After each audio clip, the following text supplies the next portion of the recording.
So yun mga kailab, nandito po ako sa aming barangay at pakita ko po sa inyo yung pinakamatandang tulay dito sa barangay Tugos. Ito po ayo. Yan mga kailab oh. Yan.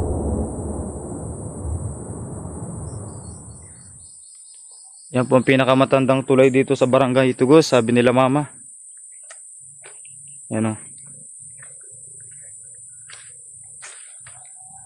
Mga ilang taon na ito ma?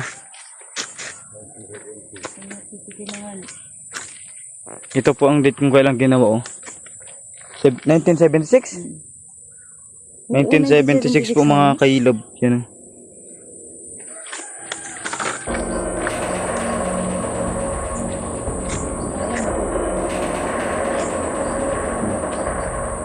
Binidyoan ko po't parang asirain war magiging remembrance man lang din sa tulay na ere. Mga kalab, ano pong ibig sabihin ng sadim?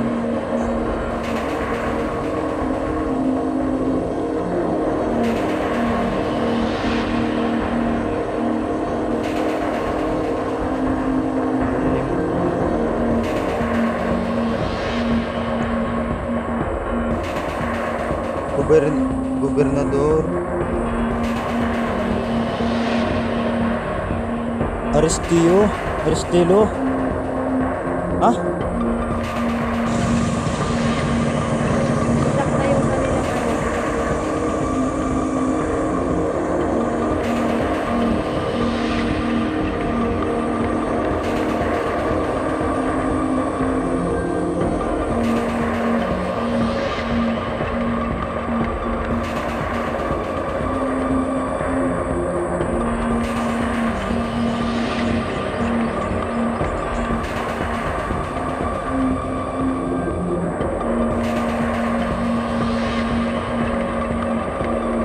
Bago ka tumunod sa barangay, ito mo na madadaanan mo.